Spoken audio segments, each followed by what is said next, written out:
It's rainy, it's windy, it's probably the worst time to do a review outside, to be honest.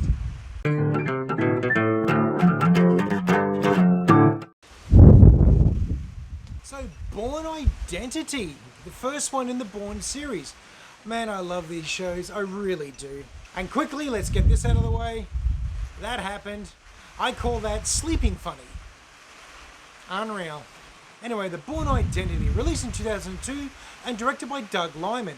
Production cost of $60 million, domestic take of $121 million, international take of $94 million, for a worldwide total of $214 million, for a profit of $154 million, less all marketing and associated costs. Starring Matt Damon, Frank Potent, Chris Cooper, Julia Stiles, and Brian Cox. It is really coming down. Oh well. So we'll kick off with characters as usual. And I really like these. Now for point of clarification, I started off these series by reading the books. I read all of the Bourne series, and I really liked them. Although, I do have to say, I think I preferred the movies. It's much more condensed and a lot less long-winded and convoluted, so that was good, including the characters. Jason Bourne in this is a lot more simple in the movie, and I do like that. Perfectly portrayed by Matt Damon, the amnesiac assassin, running around trying to figure out his past, who he is, what he's doing here, all these sort of things, chasing the clues, and ultimately appalled at what he discovers. Everyone in this movie is great. Conklin character, perfect villain, and his boss, the sinister threat at the top. Love that as well. The somewhat bemused and confused love interest. She was a lot of fun, a really good, innocent-ish counterpoint to the severe nature of Jason Bourne. That was really important. And Julia Stiles as Nikki Parsons, easily one of my favourite supporting characters in any movie franchise. It's really hard only being able to talk with one hand.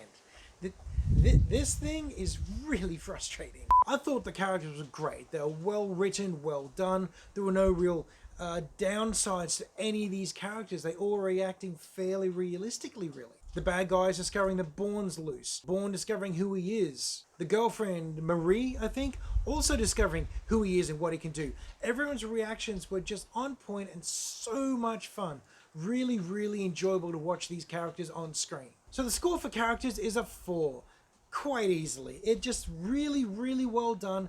And, you want more of them. You want to know more. Which is, a good thing since you get so much more in the sequels. Now the sun's out again and it's bright right in my eyes. The sun is right there. Can't really win down here.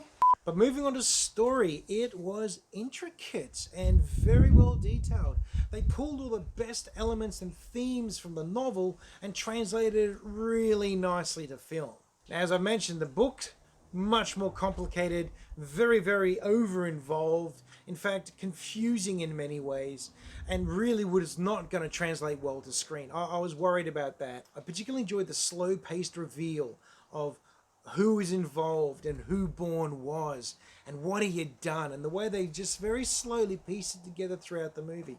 You got to piece it together as you're watching, and you're almost doing it at the same time as he was. Of course, the viewer is aware that he's an assassin much earlier, but watching him put it together was a delight. And the way all the other moving parts weave themselves into the storyline. And so many red herrings and false setups. And the amount of times you think that Jason's getting shot at and it isn't, it's someone else. And you think that it's going to play out one way, then it doesn't. And I particularly enjoyed watching Bourne go from being on the back foot to taking the initiative and then outthinking everyone and dominating the situation. That was very, very nicely done. At any given time, there would say between 2 and 4 different angles and storylines being worked on, and everything converging to a single point. There's also a lot of foreshadowing and breadcrumbs for the future movies. Don't know if they did that on purpose or if it's just very, very creative writing later on. But either way, it all just fits together so very seamlessly. The story is engaging, it keeps you guessing, and you love every moment of it. Easily a 4.25 for story. Look and feel. Well, not only is this movie very well written, but it's also beautifully shot. There's some great scenes and great setup shots, long shots and mid-range shots, establishing shots across a city or a train station, or they film the traveling either on the ocean or in a train or in a car. Just all of that tells such a wonderful visual story that complements everything else so very, very nicely. All the architecture and set design, what they're wearing, the weapons they use. cars and communications equipment, technology, the offices, the layout of everything is just so very, very good. A great example is Bourne's home in Paris. It is stark, utilitarian, hard, cold edges. Pretty much Bourne's state of mind, perfectly matching that. And then contrasted later on with the farmhouse at the end of the movie, where he was so very uncomfortable. He really didn't feel at home in some place that was obviously, well, such a home. And that farmhouse sequence, that was fantastically shot. Especially him running out into the field to take down the other assassin. That was spectacular. Very well controlled, well shot, and evocative sequence. Also like to mention all the overlays are used in this film. The way they cut to a new scene and the words are typed across the bottom of the screen, and then be overlays and drop downs and zoom ins and all that sort of stuff when a new character or assassin comes into the storyline. And the tech that they use, like in the offices and all them typing away and looking at video feeds and camera footage, bring up files and information, everything just looks so very cool. I love it when they do that, as I've mentioned many times, and this is just like a feast. This is just so much fun. This is like one of the ultimate spy movies, and I love it. I'll be going ahead and giving a look and feel for this one another 4.25. It was just so very nice. I actually think that's getting hotter. It's been raining all day until I come out here to do this. Now it's just laser beam to the face. Script and dialogue. Well, look, one of the first things I noticed, and I really appreciate, is how much talking the main character doesn't do. You know, his scenes, Jason Bourne and Marie, their scenes are generally quiet. Lots of long looks, lots of tortured looks, unspoken messages and moments and feelings happening there, and that was really nice.